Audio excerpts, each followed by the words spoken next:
Earlier tonight, one of the most consequential interviews that I think has happened in American history, maybe world history, in many decades, took place when Tucker Carlson interviewed Vladimir Putin in Moscow.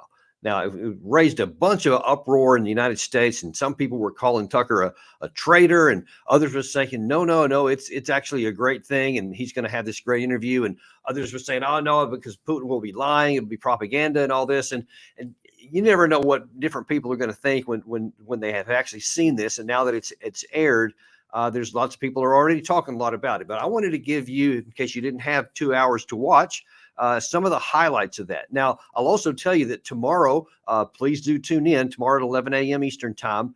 We're going to have two extraordinary experts that are going to weigh in on stuff. The people who have a lot of experience with this. Rebecca Koffler, who wrote the Putin's playbook. She literally wrote the book on Putin, and she can talk in a lot of details about Putin. So she can kind of give you some of the nuance that we would never been able to get on our own just from watching some of his body language or whatever. And then my fellow person at Defense Priorities, Rajan Menon. You've seen him on our show before. He's also an expert, spent a lot of time on the ground in Ukraine. He can kind of give it a perspective from that side and how things may be viewed in Ukraine. And you're not going to want to miss that. I'm really excited about that and looking forward to it. But tonight, I want to give you just a little bit of a overview of some of the most important and consequential things that were said, because there's one in particular that I'm going to end with that I think is really, really important. But first of all, let's start off with one of the things she said, because it's one of the things that so many in the West are saying as a justification for why we need to spend so much money and so much effort in making sure that Ukraine wins and Russia loses, because they say if we don't, then Russia is going to keep going into NATO. He'll invade Poland, the Baltics, Romania, and maybe even continue on with going. A lot of people say that. You hear no shortage of four-star general retired people, even some people in the military, and certainly up on Capitol Hill. There's no shortage of people trying to scaremonger you. Now, if you've been watching this channel for any amount of time, I've told you it's complete nonsense. And I've said it doesn't even matter what Putin wants to do, because he doesn't have the physical capacity to make good on it. And I've said, look, you just look at a map and see the little they've been able to accomplish militarily, conventionally, in 2 years of warfare. It's just barely this, banana-shaped edge of Ukraine. So they certainly aren't going to have the capacity to go into a 32-member alliance. It's dumb. But Tucker asked him that question, and I think that Putin's answer here is very illustrative. Well, the argument, I know you know this, is that, well, he invaded Ukraine. He has territorial aims across the continent, and you're saying unequivocally you don't. It is absolutely out of the question. You just don't have to be any kind of analyst. It goes against common sense to get involved in some kind of a global war. And a global war will bring all humanity to the brink of destruction. It's obvious. Now, some may say, okay, he's going to tell Tucker that. Of course, he's going to say that, even if he secretly desires to go, because he didn't want anybody to know. But listen to what he said as well. Combine that with what I just told you, that there is not the capacity to do so. And listen to the logic he laid out there, because it is right. It is accurate. If he did that, the chances of a nuclear war are off the charts. You may even go so far as to say almost a certainty. If a nuclear-powered Russia invaded a nuclear-powered NATO, what is the chances that neither one of them are going to use nuclear weapons and they're going to allow things to play out conventionally? It's absurd. It is insane. Nobody would do that. Nobody. We're not. That's why we haven't invaded into the war against Russia itself with our troops, because we know that same dynamic would exist. So I think that there's reason to say that makes a lot of sense, and I think it's probably right. One of the other things that Tucker asked him was, he said, if you want this war to end, I mean, you've already said that talking to Zelensky is a non-starter. And in fact, Zelensky, as he pointed out earlier correctly in this interview, Zelensky's government actually passed a law prohibiting anyone in their government from even talking to the Russian government. So they are literally prohibited from entering negotiations with the Russians directly. Tucker asked that, and then he said, well, if that's the case, why don't you just go ahead and bypass and go straight to President Biden?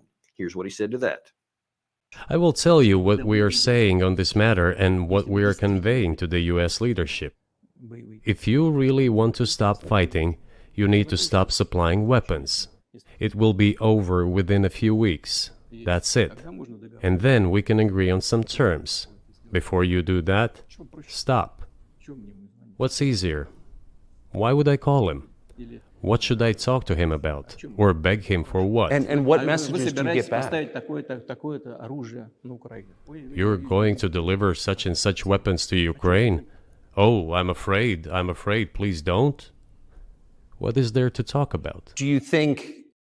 So you see there, he's pretty confident position here. And of course, look, you also got to understand underneath this whole thing, the only reason that Putin is going to allow Tucker to come in and interview him when all kinds of other Western people have been trying to get in there to interview him for the better part of this war, and they have not wanted to talk to anybody in the West, is because he feels like he's on the position of superiority.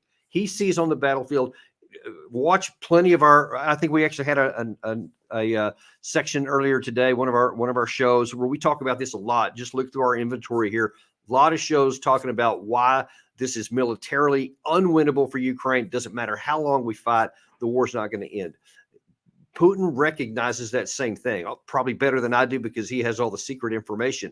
So he has confidence. He can talk to actually to the West. I think his primary medium and audience is certainly not his own people. He talks to them in Russian, but this is the one chance he has to have this long ability to talk to the U.S. And actually, if you didn't watch it, I can save you some trouble because the first full 30 minutes was a very long, detailed history lesson, which kind of aggravated Tucker at one point, and then Tucker asked some questions which aggravated Putin. It was actually a little comical. We may play that in tomorrow's episode there.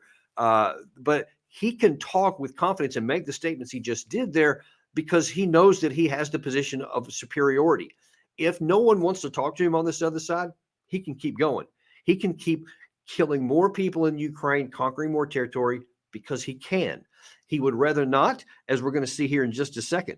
But in terms of who do you believe? Do you believe what the West says? Do you believe like the Lindsey Grahams and the Jack Keens and some of these other who are constantly saying that we should, fund Ukraine and just never make sure we don't let them win? Ben Hodges is probably the biggest former military cheerleader that always says that here.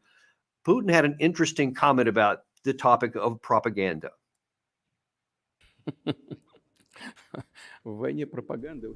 In the war of propaganda, it is very difficult to defeat the United States because the United States controls all the world's media and many European media.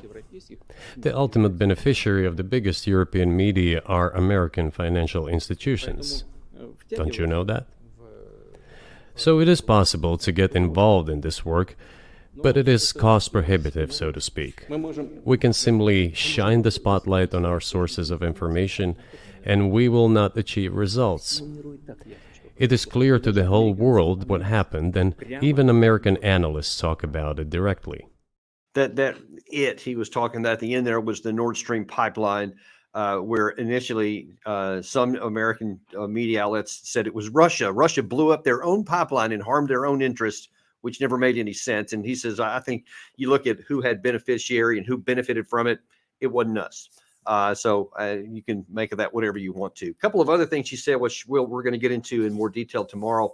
But he addressed one thing that he had been ridiculed in the Western media for really since the outset, because in a number of cases, he has been quoted as saying that they didn't start the war, that the Russians didn't start the war, that the Ukraine side did. And of course, everyone just laughed at me and said, that's the most absurd, bald-faced lie that there is, because obviously you invaded their country on February 24th of 2022. He specified here, he says, when I say we didn't start this war, he says that the Ukraine side did in 2014. He said that's when the war started from our perspective, when in the Maidan, what he calls the coup, what we call the Maidan revolution or color revolution. But he said it was actually, in their view, it was a coup that was helped by the United States, Victoria Nuland. That's common knowledge. A lot of people understand about that. We did play a role in some of that overturned the legally elected government because we didn't like them. They were pro-Russian. We wanted a pro-Western government in here. So we supported that movement of the people and the violent overthrow that turned out that happened after that. And so in his view, that's where it started, because once that government took over from the elected government, then the violence against the eastern part of the country in the Donbass, the Luhansk and the Donetsk republics, what they rebelled against this new government that they didn't vote for, and it turned to violence. He said in his view, that's where the war started. And then he said, finally, in February of 22, we entered to end it. That was what so when he says that the West started the war, he means in 2014. You don't have to agree with it, but he has explained what he said there. And then one of the other things that he was talking about was that, let me see, where's my notes here? Well, actually, I do have a clip for this one, so I won't have to just talk about this one. The thing that I thought was the most optimistic was that this war can be ended. It does not have to go to a military outcome. It doesn't have to be decided on the battlefield. So, as I said earlier today, there is no military path to victory for Ukraine. I don't even think there's a stalemate on the horizon for Ukraine. If they keep fighting, they will lose more men, more territory, and have more cities destroyed. And the West will continue to throw money down a dark hole, which will not change the outcome. And instead, there needs to be a negotiated settlement. Now, many have said that Putin has no interest in negotiation, that he won't even talk about it. But he was point blank asked Tucker at the very end, in no uncertain terms, here's how that exchange went. So I just want to make sure I'm not misunderstanding what you're saying. I don't think that I am. I think you're saying you want a negotiated settlement to what's happening in Ukraine. Right. And we made it. We prepared a huge document in Istanbul that was initialed by the head of the Ukrainian delegation.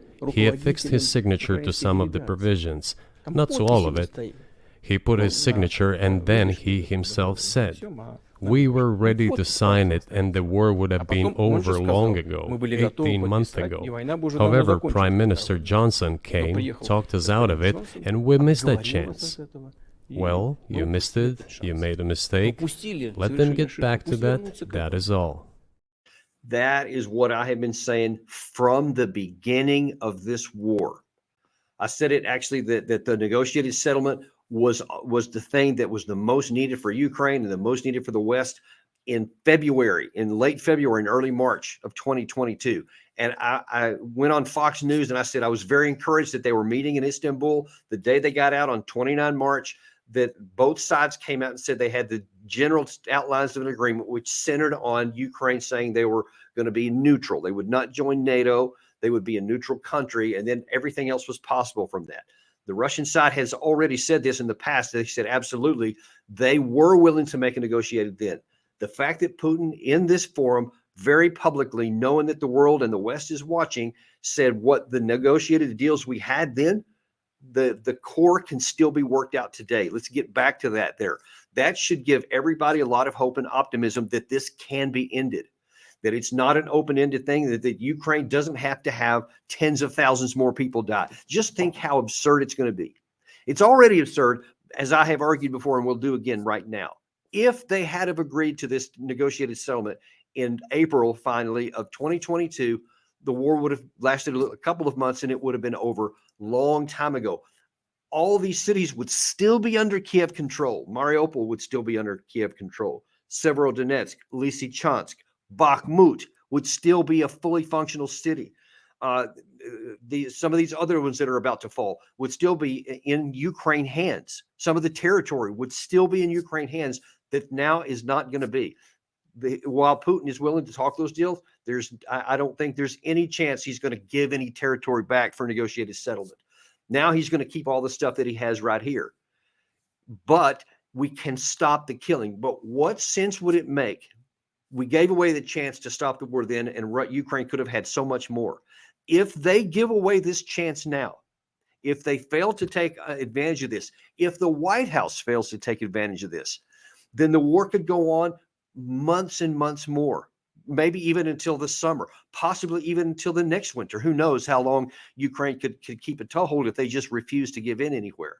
If they do that, it won't change the end. It'll just change when the end comes. And I assure you that Russia is on the move offensive, as we talked about earlier today, and they're going to continue to do that. He will not relent. He will not pull back. And there is reports in the Washington Post earlier this morning that there are starting to be fears of the army of the Ukraine side cracking. If they do that, then the Russians could literally rush forward and take large chunks of land, just like the Ukraine side did in Kharkiv in the fall of 2022, which is what their soldiers in that article warned about. So why take the chance that that happens and that they lose more territory and more people in a final settlement when they can negotiate right now under those kinds of terms? And even though it'll be embarrassing, some will say humiliating, I don't doubt that that's true, but it will end the war and it will end the suffering and at least give a chance to begin recovery for the Ukraine people. That's the big takeaway from this interview here. And I hope and I pray that the White House and Kiev finally take advantage of the opportunity that they gave away in April and March of 2022. That is your deep dive for today. We are unintimidated and uncompromised on giving you the information that you need, especially on something so consequential as this.